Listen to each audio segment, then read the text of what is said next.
বন্ধুরা, আমরা 9 তারিখ থেকে 10 তারিখ পর্যন্ত একটা বড় বিপদের মধ্যে ছিলাম। সেই বিপদ থেকে খুব তাড়াতাড়ি অ্যা উদ্ধার হয়েছি। যেহেতু একজনের সোর্স ছিল আর ভগবানের আশীর্বাদ। আর এইসব হসপিটালে সোর্স না হলে তাড়াতাড়ি কাজ হয় না। যে এসে আমরা দেখেছি কয়েকজনকে, কথা বলে দেখলাম যে স্বাস্থ্যসাথী কার্ডে হচ্ছে, কিন্তু তাদেরকে কিছু পয়সা দিতে হচ্ছে, তারপরে করছে। আমাদের কোনো ১ পয়সাও লাগেনি। এই যে আমরা ৪ জনে মিলে চলে এসেছিলাম বিপি পোদ্দার হসপিটালে। জামাইবাবু, আমি, আমার বড়দি আর আমার মেয়ে।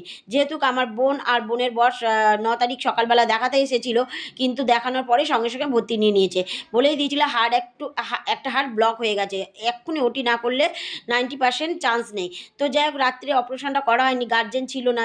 গার্জেন হিসাবে না হলে কথা বলে ডাক্তাররা ওটি করছিল না। তো আমরা 10 তারিখ সকালবেলা সঙ্গে সঙ্গে বেরিয়ে চলে গেছিলাম। 10টার সময় বেরিয়েছি, বেলা 11:30 12টার মধ্যে ঢুকে গেছি। তো ডাক্তারের সঙ্গে কথা বলে ওটি করা হয়েছে বেলা 1টার সময়। আর এই যে আমার বোন দেখছে, এই বোনের বরের ওটি করা হয়েছে। যার সোর্সে এসেছে ওনাকে অনেক অনেক ধন্যবাদ জানে। ওনার সোর্সেই কাজটা সম্পূর্ণ হয়েছে, একটা পয়সাও লাগেনি। আর এই যে আমার জামাইবাবুই কথা বলে তারপরে হলো যে ওটি করা হয়েছে। আর সত্যি যারা স্বাস্থ্যসাথী কার্ডে হচ্ছে তারাও পয়সা দিচ্ছে, আমাদের স্বাস্থ্যসাথী কার্ডে 1 পয়সা লাগেনি। সত্যি মানে এটা ছেলেটাকে অনেক ধন্যবাদ জানাই।